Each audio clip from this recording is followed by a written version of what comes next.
Hi, it's Dwyer, gamblersadvisory.com, a free site, bettingangle.us, a free site. It's September 15th, 2023. Let's talk boxing. But first, remember, the opinion you should follow should be your own. Just consider this video to be a second opinion from a complete stranger online. Now, first, and it's a long shot bet. It's a long shot bet. It's not even a boxing bet. I believe the bet this weekend to make, now that we've seen him in game one of the NFL season, the bet to make is on Brock Purdy, San Francisco's quarterback. He's going off at 25 to 1 right now. 25 to 1 to win the NFL MVP. Now, I need for people to just understand that only one person's going to win it. This is a league of hundreds of people, right? There are big names out there in great situations who will no doubt put up big numbers. But let me just point out the obvious here. It's obvious to me, at least. Brock Purdy, because he does not have a big arm, is being underrated, right? We're biased against him. He was the last player taken in the NFL draft. We were all looking at the 49er quarterback situation, and we thought that Trey Lance was going to be the starting quarterback for the 49ers. We thought Jimmy Garoppolo was going to be the starting quarterback for the 49ers. Instead, out of necessity, Kyle Shanahan turns to this kid. And just understand, if you look through the kid's past, the kid has always been money. Right? His skill set dovetails perfectly into what Kyle Shanahan is trying to accomplish. Understand, Kyle wants someone who's a quick decision maker, who looks at his primary target, looks at his secondary target, looks at his tertiary target, and if they're all covered, can hit target number 4. Right? He gets rid of the ball too fast for linemen to catch up with him most of the time. I'm expecting him to have a special year. While the NFL has hundreds, you and I understand that only quarterbacks these days win the MVP. And of all the quarterbacks out there, you and I understand that arguably the quarterback with a team that is most likely to be the 1 seed in the conference are the San Francisco 49ers. I believe they beat up on the Rams this weekend. Understand, Niners are favored big. They should be. Just understand, Kyle Shanahan owns Sean McVay. Right? I need for you to look at the last 5 games the two teams have played against each other. Right? It's even worse than that. You can go back and look at the last 8 games the teams have played each other. And of course, you saw Seattle flounder. I expect them to get better. But you saw Seattle flounder at home week 1. You also saw the Arizona Cardinals lose.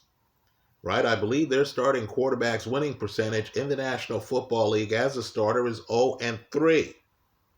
Right? They're practically a farm team. So the Niners really don't have competition for their division. This is not the NFC East, where I know Philly won against the Vikings. Philly got outplayed by the Vikings.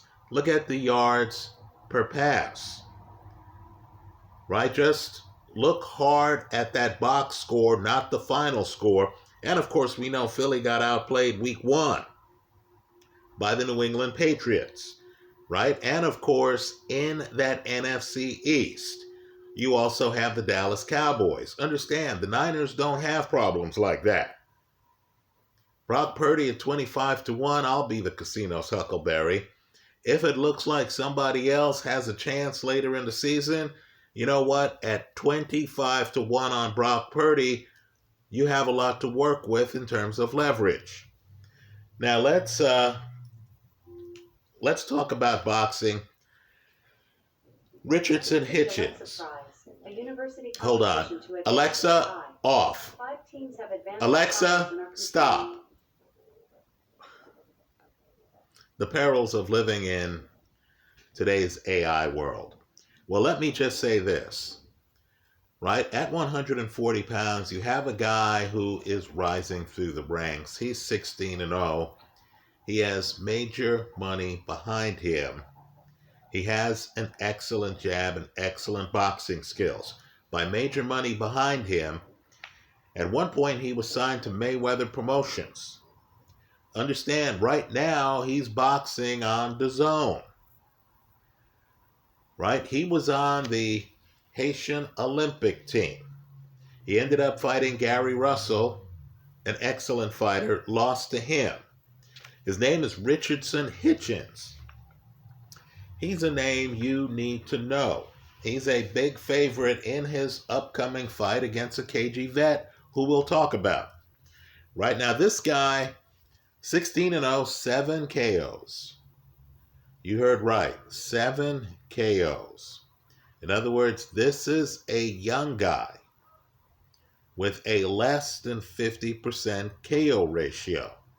And why it's interesting is if you look at his fights, right? 2 fights ago, his opponent quit on the stool, right? If you look on his fights, you're going to notice that this guy doesn't like to take that extra step to be deep in the pocket, right? This is the guy who's battering you. You're barely hanging on. He's beating the daylights out of you. But because he has an edge boxing against most, he's content winning a fight by decision. He's content with you quitting on your stool. This is not a Nigel Benn who's going to end the fight during the round, who's going to hurt you, and then who's going to make sure you don't make it out of the round you're hurt in. Right? So he's promising. But we're gambling here. And when someone taps you on the shoulder and says to you that you're getting better than 3-1 on Hitchens' opponent, Jose Zepeda, I believe you need to take that bet. Right? Just understand.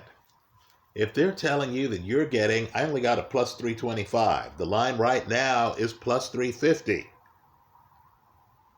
Right? Today you're getting 3.5-1 on Jose Zepeda. Jose Zepeda's in his 30s. Hitchens is 25 years old. Zepeda's in his 30s. Okay. Hitchens just beat a southpaw.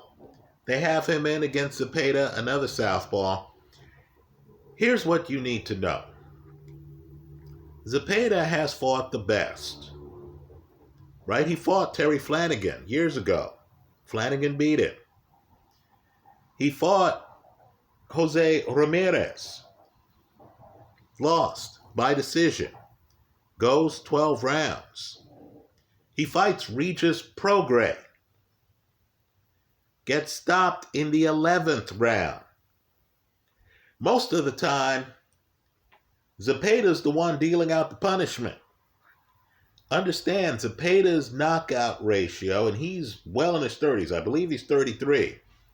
Zepeda's knockout ratio right now is over 70%. Nobody is going to accuse Jose Zepeda, who has gotten off the canvas to win fights in the past. No one is going to accuse him of being afraid to get deep in the pocket, of being afraid to trade.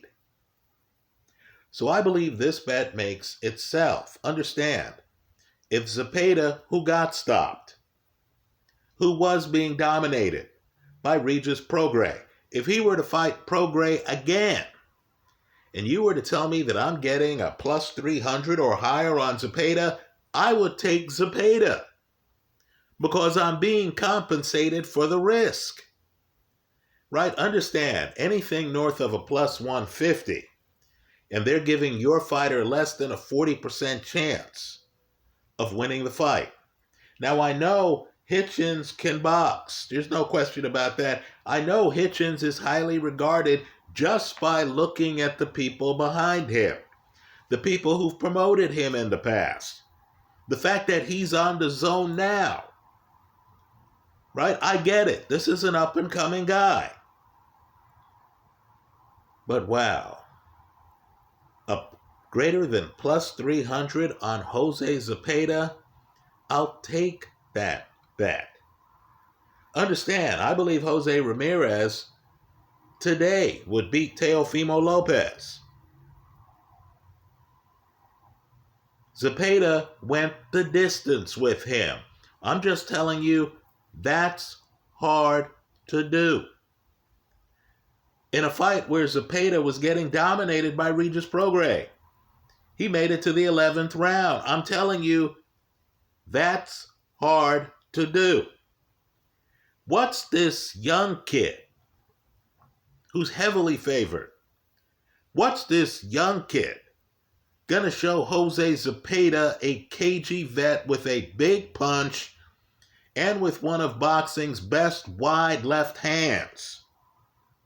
Southpaw. What is this kid gonna show Jose Zepeda that Jose Zepeda has not seen before? I like Jose Zepeda at long odds, better than plus 300. To win this fight, I'll hedge the play with the over.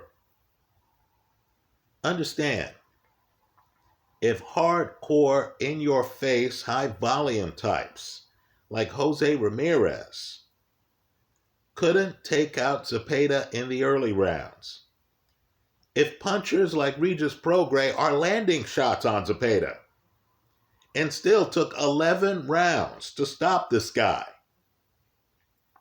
I'm guessing that even if Zepeda's age starts to show up and Hitchens' jab, knows how to use the jab, knows how to lean away, knows how to make length an issue, if Hitchens is able to pulverize Zepeda with his jab, I'm still expecting the fight to go over. Just understand too, if a shootout happens, then I'm sorry. In a shootout, I'm going to take the guy with the greater than 70% knockout ratio, not the guy who's sub 50%. Keep in mind too, Zepeda has fought the harder competition and has the much higher knockout percentage.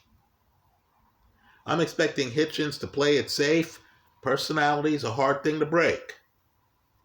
I'm expecting Hitchens to play it safe. I'll take the more experienced risk taker. I like Zepeda. Just understand it's heavy risk. We're talking about greater than plus 300 odds. I'm taking Zepeda at those odds. I'll hedge the play with the over. That's how I see it. This is a must-watch fight. This is a must-watch fight. That's how I see it. Let me hear from you. Understand, too, the lay of the land at 140. Right? I'm guessing Josh Taylor's going to leave the division. You have Jack Catterall ready to prove himself. You have Jose Ramirez out there. You have Teofimo Lopez having beaten Josh Taylor. You have Regis Prograis having been knocked down in his last fight. I know the ref missed it. We don't care. Having been knocked down in his last fight. You have Regis Prograis trying to get back in the saddle. He's fighting Devin Haney, who's now at 140. I'm just telling you that with all those names around him, Jose Zepeda remains a dangerous man. This line is absurd. I like the underdog in this fight. I'll hedge the play with the over. Let me know what you think. I hope you leave your comments in the comment section of this YouTube video. Thanks for stopping by.